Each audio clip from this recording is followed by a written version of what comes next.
Hey guys, Nate Gordon here, and today what I want to do for you is I want to break down NASM's corrective exercise continuum. So you know, I am a certified corrective exercise specialist, courtesy of the NASM, so I feel like that gives me a little bit more validation for looking at this objectively, right? I've educated myself prior. So if you're not familiar with their continuum, that's okay, I'm going to run you through it. Then I'm going to explain also why I just don't think it's a very good continuum or approach to corrective exercise. So first, let's just define corrective exercise. Corrective exercise can simply be defined as anything that we as a fitness professional do, or a physical therapist, or whoever it is, to alter a movement pattern or change the outcome of a movement assessment that we've done, right? So let's say someone was deep squatting and they had excessive forward lean, and I then applied an exercise to that and it corrected that excessive forward lean. That would be a corrective exercise, right? So NASM's corrective exercise continuum is broken up into 4 parts, and each of the 4 parts has subdivisions of it, right? So the first one, starting from left to right, is inhibit, followed by lengthen, followed by activate or activation, and then integration or integrate. So let's start with inhibit, and let's take a look at this. So under the inhibit category, there's only one subdivision of that, and that's self-myofascial release. And part of that is what I think to be because as a personal trainer or fitness professional, we're not really qualified, or it's not necessarily in our scope of practice, to do much in the length of inhibiting in other ways other than self-myofascial release. Now there are ways to do that, but primarily self-myofascial release has always been the go-to. It's what's been the biggest fad recently. Other techniques like manual therapy or anything far in between that is completely out of scope of practice. So that's not really in our area, and I think that's why that's the only category there, and that's how they approach the inhibit. However, we'll explore a little bit later how muscles that are facilitated will naturally become inhibited or restored to their proper tonic requirement by working on integrated dynamic movement. Okay, but so there are a few problems that come with just this first part, and the first one is that there's actually little evidence to support self-myofascial release and its effectiveness. Like I said, it's been excuse me, largely a fad for quite a few years, and we just kind of assumed it worked, and we went off the little bit of research that we had. But that's why self-myofascial release, because I'm sure some of you have had results with it and success with it, is relative and also rather subjective too. Relative meaning it depends on the case, and subjective meaning maybe you could, it's on a basis of opinion, you can validate it because it's worked for you. So in my case, I used to have a really tight right latissimus dorsi, and I foam rolled it for about 15 minutes. And now I don't have that problem anymore. It went away pretty quick, right? So it's validated in that case. So it was relative and subjective to my certain situation, okay? However, self-myofascial release honestly isn't the only way that we can inhibit a muscle. And knowing how we need to inhibit a muscle in the first place is kind of the difficult part, but we assess, we apply corrective, and then we reassess, but we'll kind of get back to that in the integrate category, okay? So let's take, actually let's just go there now.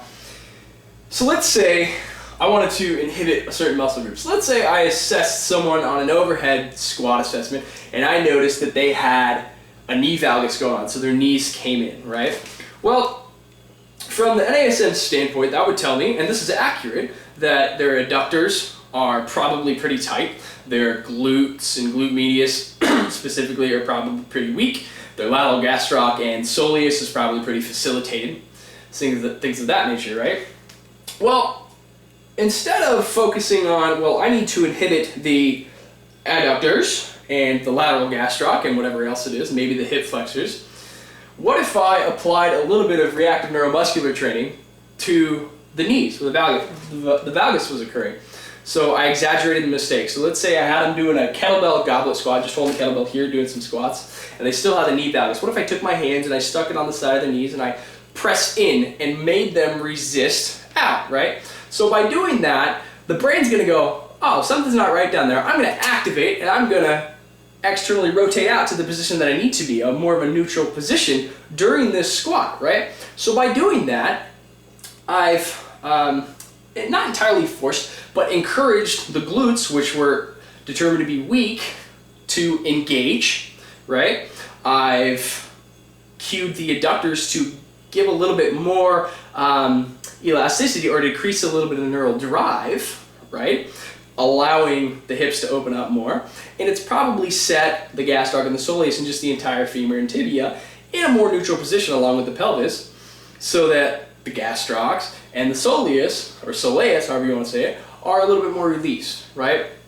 So I've inhibited something without having to do self-myofascial release, right? So there's not only that one approach to it, right? But again, nothing is really ever right or wrong in this industry if you can justify it, right? But maybe someone else can justify what they're doing or tell you what you're doing doesn't really make any sense by looking at it objectively, kind of like I'm doing here, right? So just depends. But moving on from that, the next category is lengthen. And the biggest issue I have with this, as long as someone else I know, that you all probably know, is that you can't lengthen a muscle. I mean, you can increase the elasticity of a muscle, you can increase the plasticity of a muscle, but that can lead to, say, decreased joint stability or we'll say altered muscle tone. However, to actually lengthen the sarcomeres, you can't do that, right? Secondly, how do you determine whether a muscle needs to be lengthened or not? Well, generally with your assessment, right? So adductors were tight in the overhead deep squat assessment. Well, I probably need to lengthen them. Well, we found out that's not entirely true in our kettlebell goblet squat with RNT, right? Okay, so that's the biggest problem. And in these two categories, we have static stretching and neuromuscular stretching. Interdependently, they're both pretty darn good. If you want to get into a dynamic warm-up and do some leg swings to encourage some reciprocal inhibition for your neuromuscular stretching, sure, go for it. And there are a few different ways to define that. And static stretching, you know, again, it can kind of be validated relatively or subjectively.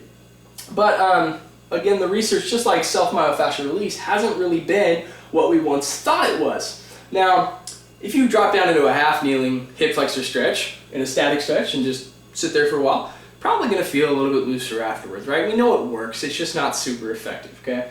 However, neuromuscular stretching, and this is what I do agree with, just not necessarily under the category of lengthening, if you look at proprioceptive neuromuscular facilitation, or PNF, that has actually been shown in a few studies to increase, or I'm sorry, be more effective than static stretching by about 14%. So you get increases of about 14% more than you would in static stretching in range of motion, right? So these two are okay as far as corrective exercise goes, applied correctly, just not necessarily under a lengthening category, right? And I don't really think that you can throw these into lengthening because there could be a million different definitions to lengthen, just like there are inhibit or inhibition, right? As we've discussed, okay? Moving on to activate. Here I have a really big problem, okay? Positional isometrics and isolated strengthening. Now these are kind of interrelated in their own. Positional isometrics, according to NASM, would be more what I would quantify as isolated strengthening, but let's say I had someone sitting down on a table and I wanted to positionally and isometrically strengthen their tibialis anterior. I'd apply a little bit of resistance to the dorsal part of the foot and they would resist against that, right? That would be positional isometrics. Isolated strengthening, according to the exercises in the book, there's some isolated activities and there are some that are very dynamic and very valid, right? But we have to really differentiate between the two. But there's so much similarity too that we also might not need to, per se, okay? So the main issue that I have with this is that muscles don't work in isolated functions, ever, except for maybe the tongue. But I don't even know that that's true. But being that muscles never work in isolated functions, why would you want to strengthen them that way?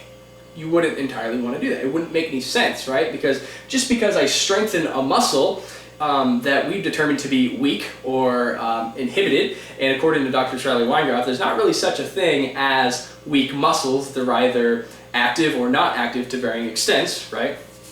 But let's say I strengthened that tibialis anterior, it doesn't necessarily mean that it's going to function how I want it to in a dynamic movement, right? Because the body is made up of patterns.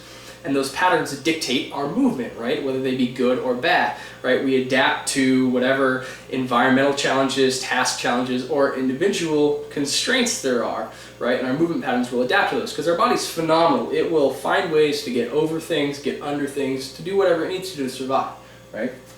So that's a huge one.